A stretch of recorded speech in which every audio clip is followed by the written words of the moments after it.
So does your wife watch any of these games with you? Does she? No, she has the female, complex, multitasking brain. That's why they can't be happy. They just always, they're like, what is that lizard that can look at two things at once? That's what they're like.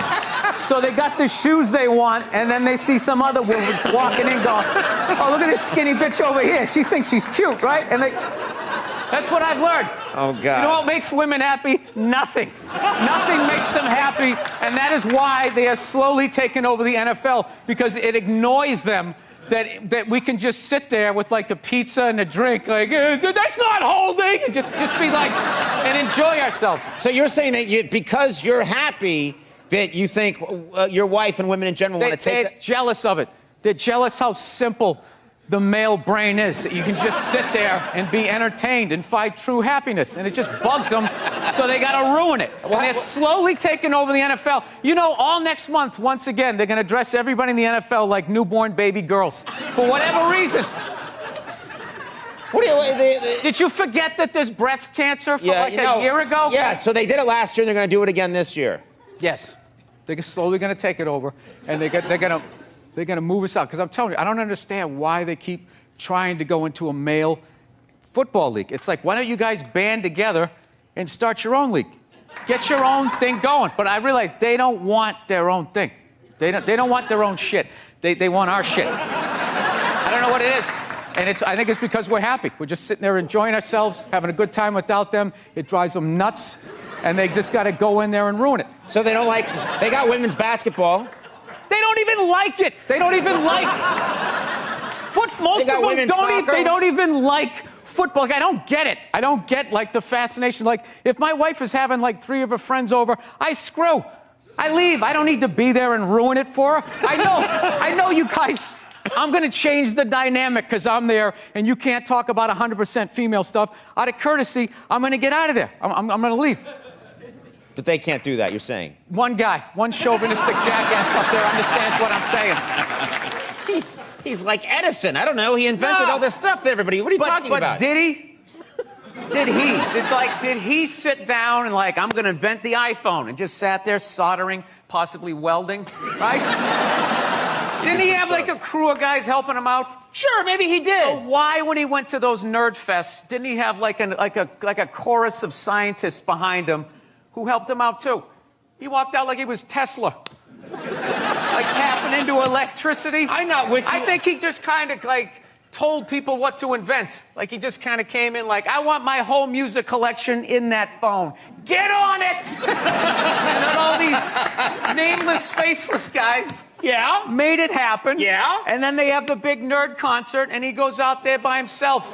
No belt, you know, sneakers on. I just didn't buy it. It's a great way to tap out from the news and just, you know, watch a game and get away from it. And now there's, like, all these causes are getting, like, attached to it. Like, I was watching the World Series, and I'm in the middle of watching the World Series, and out of nowhere they have this moment, stand up to cancer.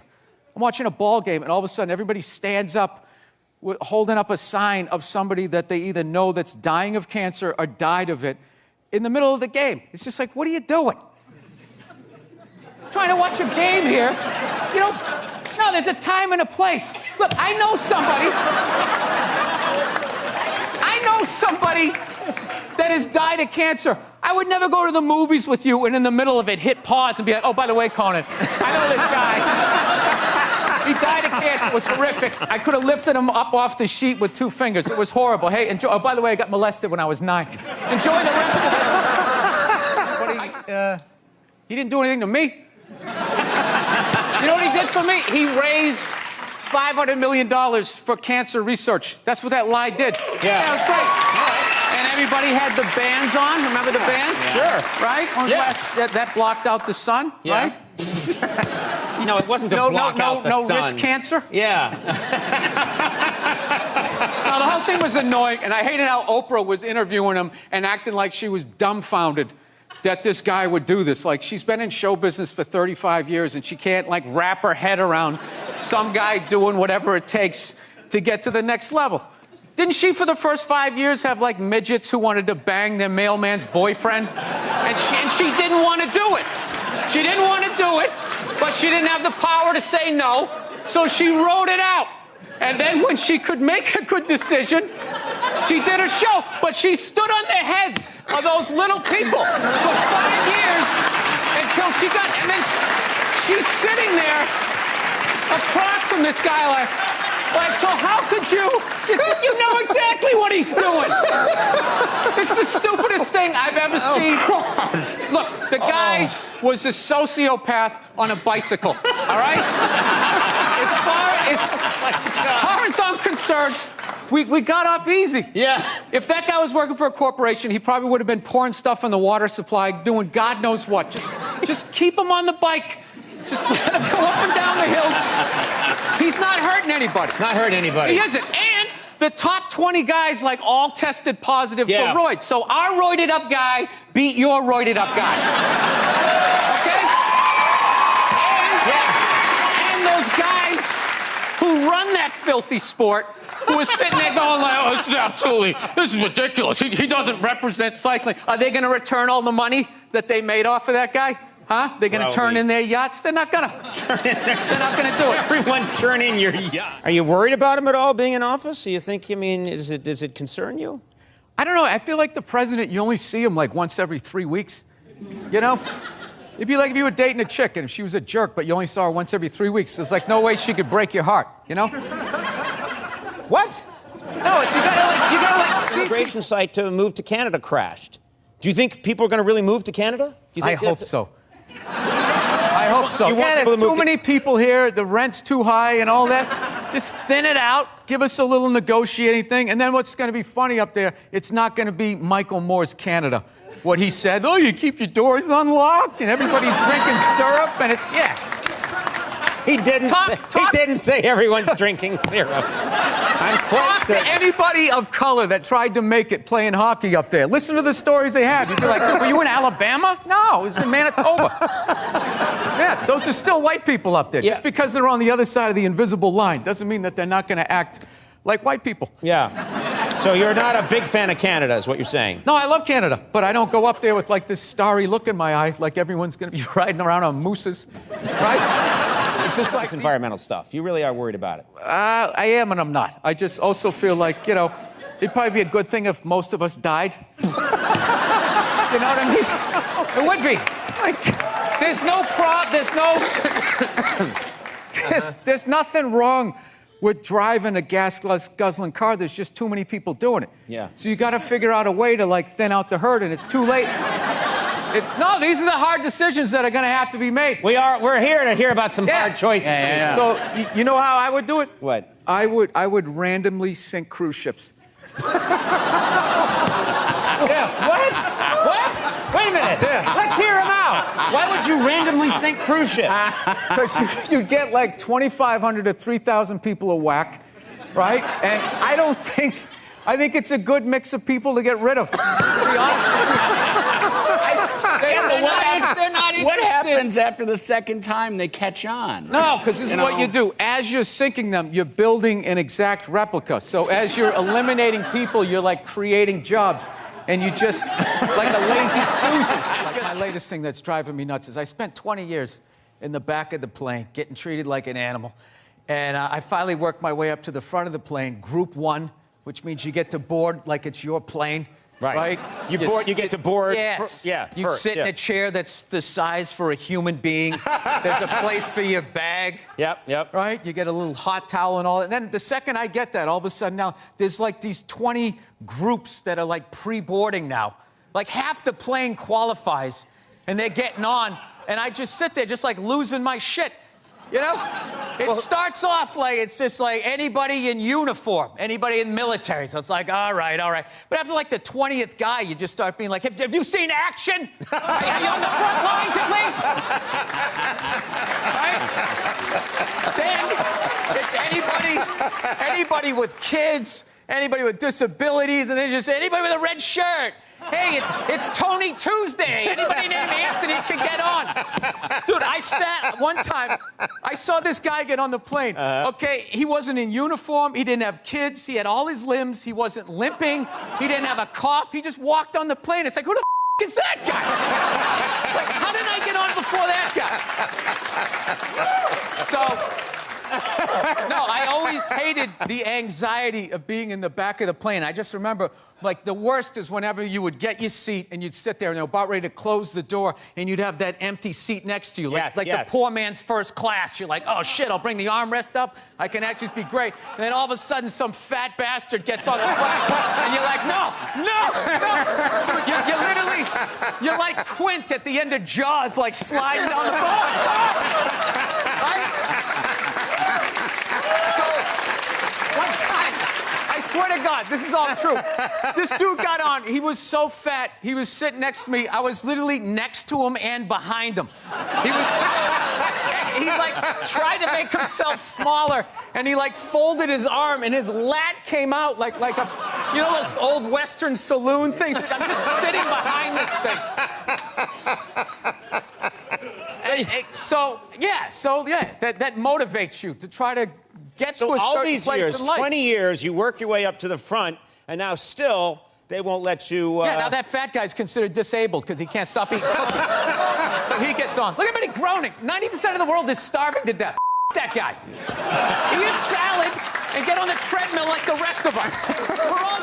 Were you flipping out the day like when you met? Did you flip out? Did you really that early? Yeah, I remember. She told me to go see that movie Monster. Remember that movie with Charlize Theron? Yeah. Remember that? Yeah. Yeah. And everybody was saying how, oh my God, it was unbelievable. Like they literally blamed guys that she was a serial killer. Yeah. You know what I mean? Like when you saw the Jeffrey Dahmer movie, it wasn't like, somebody shoved a tuna fish sandwich up my ass and I confused people with food, so they didn't make like a big excuse for him. You know? She was a psycho killing people and she should have died. But I'm like watching it feeling guilt. Do they ever take responsibility for their actions? Even when they're murdering people, it's somehow our fault. It's unreal.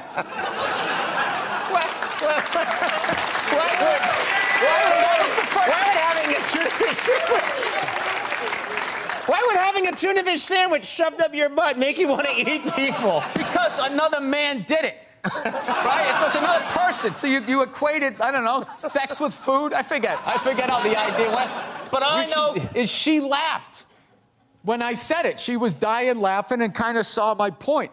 And I always hate when she says to me, she'll just be like, I just don't see where is that coming from? Where is that coming from? It's just like, honey, how many childhood stories do I have to tell you before you follow the breadcrumbs to the psycho that you married? I mean, did you ever take a psychology class like you didn't see this coming? Right. That's what it is. It's not that she says that I'm a jerk. It's just the nerve to be surprised. It's just like about annoying people. Like when people tweet, it's very easy to piss off one side. The art is you got to try to get everybody. So you tweet stuff like, Trump is such a dope, he's actually going to make me vote for a woman. Right? And then you just sit back. Intentionally. And you just watch them. You're like, that's what I wanted. That's what I wanted. You're mad that children are not being hit. There should be the threat of it. Half of it was just it was just your dad was acting like he was going to do it. He never did it, but your mother did. And because she was a woman, it was like, okay. Because it was like, hey, you let a girl beat you up, you kind of felt emasculated. Yeah. We had a rule, a lot of the stuff that I look at from when I was a kid that actually kind of made sense in a way would now be considered like abuse, I guess. Like when I was a kid, if you didn't finish your supper, as we called it. Supper, yeah. Yeah, my mother was just like, well, you're going to finish, she would just wrap it in cellophane and you just picked up where you left off for breakfast, like a blue-collar job. Like you take the shovel out of the hole and just start digging it again. So, yeah, I remember one night we had cube steaks, which is like one of the toughest pieces of meat. I don't know if you guys, everything's so like Asian-infused Wagyu beef. Everybody's eating that crap now. But cube steak was like, literally had to hit it with a hammer to make it like edible. And so we were having cube steaks. And I forget, my little brother was still in a high chair and he couldn't finish his. So my mother goes, all right, well, you're just going to have to eat it for breakfast. And that was like 8 hours away, which was like half his life. So he was like, all right, I'll take that deal. So the next morning, I remember we were having waffles. My mother always made Sunday breakfast. So we had all these waffles, eggs, bacon, this whole layout. My brother was looking at half-eaten cube steaks and a little mound of green bean casserole. And he goes, so he looked at my mom. He goes, Mom, can I have a waffle? And she goes, no, you got to finish your supper. He's like, well, after I finish my supper, then can I have a waffle? She goes, no, that is your breakfast. And he goes, oh, Mom, I hate you. And my dad, without looking up, took a full glass of milk and threw it in his face. Swear to God. This is what kills me. What kills me. You want everyone today to have as miserable a No, but it was kind of funny. We know what's hilarious was my mother just popped up and just immediately started cleaning up, and my dad just kept eating. Like, he didn't, like the roles were defined back then. Now, the guy has to throw the milk, he has to clean it up while telling his wife she's brave for just sitting there. Like, whatever that is. Can you hear it? Oh, I know. Women are so overrated, right? We went from... We went from not listening to them to now it's ridiculous. Like that believe women. It's like all of them. How about 85%? I'll give you 87%, all right? But that last 13% that keys your car, lights your shit on fire, and puts a family pet in a pot of stew. Who put a pet in a pot of stew? Glenn Close. Oh, Close, yeah.